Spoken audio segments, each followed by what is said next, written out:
Okay. Time to warm up, guys. So we're gonna cover running from just a general warm-up standpoint, some in-place movements you can do, some dynamics, give you some alternate exercises you can reach out to. This is by no means meant to be the only way you can warm up. It's just a good way to look at getting up and down the floor if you have a short space. Generally, we're looking at 10 meters in length. 5 meters works as well. Okay, so a very general based warm-up we'd start with would usually be standing in place, warming up the shoulders, hips and spine, thumbs back, arms out, circling. And I'm gonna go through it a little quickly, but you can do it longer, usually 3 to 4 in each place, getting a little bigger. Circle forward, cross them over, big hugs. Sometimes we call them press flings. Reaches to the sky. Just easy shoulder stuff. Stepping out a little bit to give me a base. I'm gonna rotate through the trunk and let the trailing heel come across. Nice and easy. Usually this one feels pretty good. And moving into the lower body, working through the hips. So single leg balance.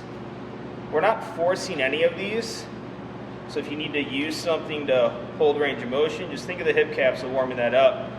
So whatever range of motion is going to work well for you. You sweep across the body as well. You can do 10 to 20, whatever makes you feel good. Okay, some alternate movements there. Obviously, standing in place the same we like. Bringing the knee up, and back, circling forward. This is all about activation deep in the hips and getting yourself ready for a multi-directional movement, even if it's a linear pattern we're carrying through on. Okay. In place, lunging out, that extended lunge where we drop through hip flexor, rotate, interlace and reach through, stretching through those intercostals or between the ribs. Okay, stepping back to center. Okay, and our walkouts. So basing those hands, walking on out. Sometimes we just throw push-ups in, but if we get a good stretch here, drop the hips, look to the sky, get a good stretch here, down through the shoulders and hammies, walk yourself up, and always reach for the sky, right? Salutations. Good. Okay, so easy general warm-up things you can do, no matter what it is you're getting into at home. Simple, you can remember it, do it before and after class, once we're back in the facility. Moving on, in place. So this one I like to just use jumping jacks as a point to get the heart rate up and just get us moving. So if we do 20 jumping jacks, nice and easy. Remember, if that doesn't feel great for you, you can just use a step out or these lateral movements, or if the overhead part's tough, you can come in front of us here. Okay, so you get to about 20 of those, then stepping into groiner. So from a plank position, placing our foot outside our hand, getting the rock or a circle, stepping back.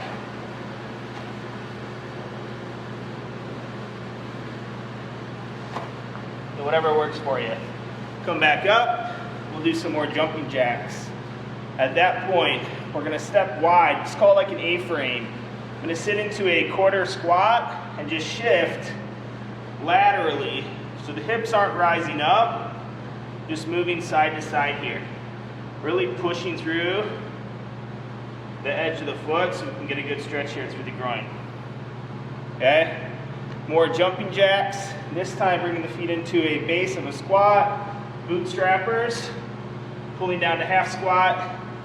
Pushing the hips high. You can take a breath or two in each position. Okay, 10 reps works good. More jumping jacks. And from there, we can move on. Okay, a couple alternatives. You want to work through the cherry picker, which is a 3-part movement. I touch out front. I stand tall. I can even reach high. Touch down low. And then reach through. Okay, nice easy movement. Getting on the back, we can go with a roll and a reach. So from this reach position, rolling back.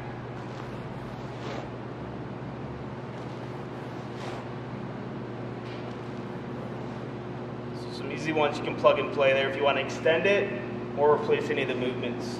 Okay, for this next piece, we're going to get dynamic moving up and down the floor.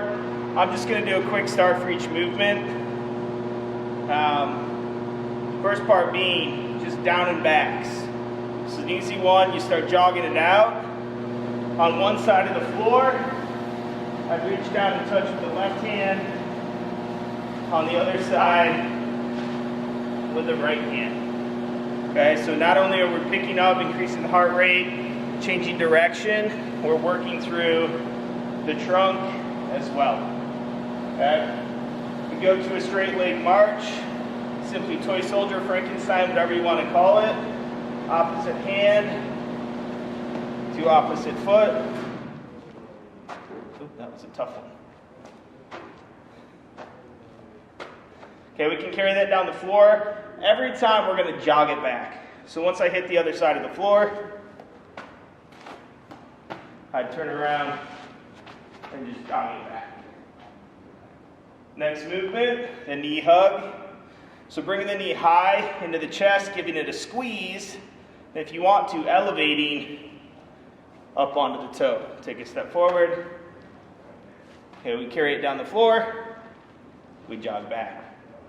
Next movement, sticking with the hamstrings, we're going to reach out, pull the toe towards the shin, reach down with two hands, give it a little tug, stand up tall, step forward. Okay, so these will take a little bit more time, but the intent is really to start increasing range of motion, start loosening up different parts of the body.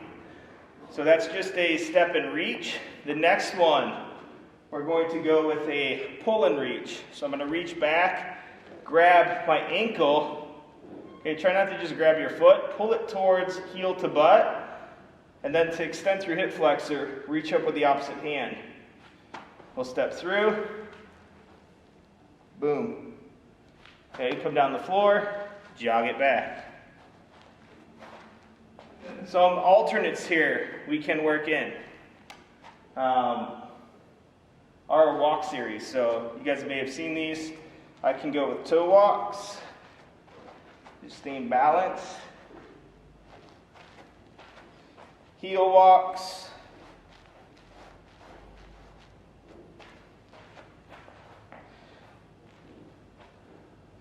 The inversion, so just on the outside edge of the foot. The eversion. It's a lot harder to not buckle your knees, but try to stay tall and just move the weight to the inside part of the foot.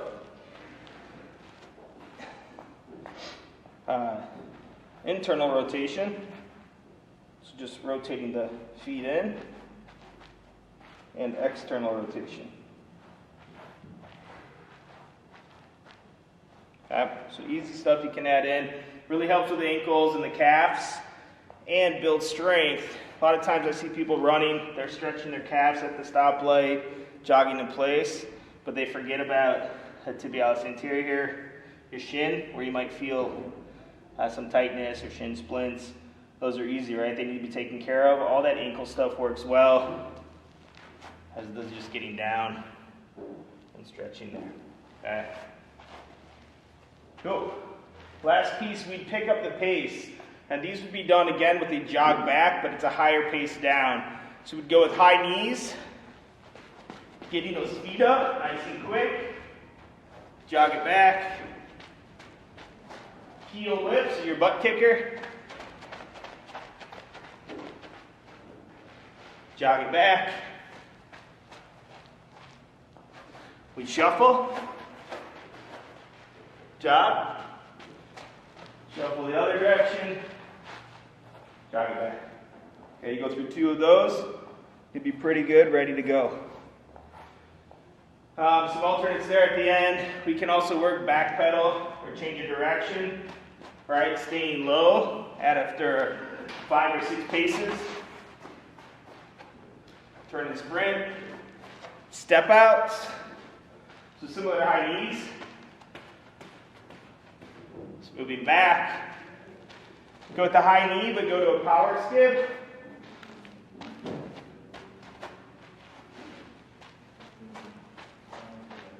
where a sprint starts from the ground. It's just up and go. Okay? So like a burpee, up to a single foot.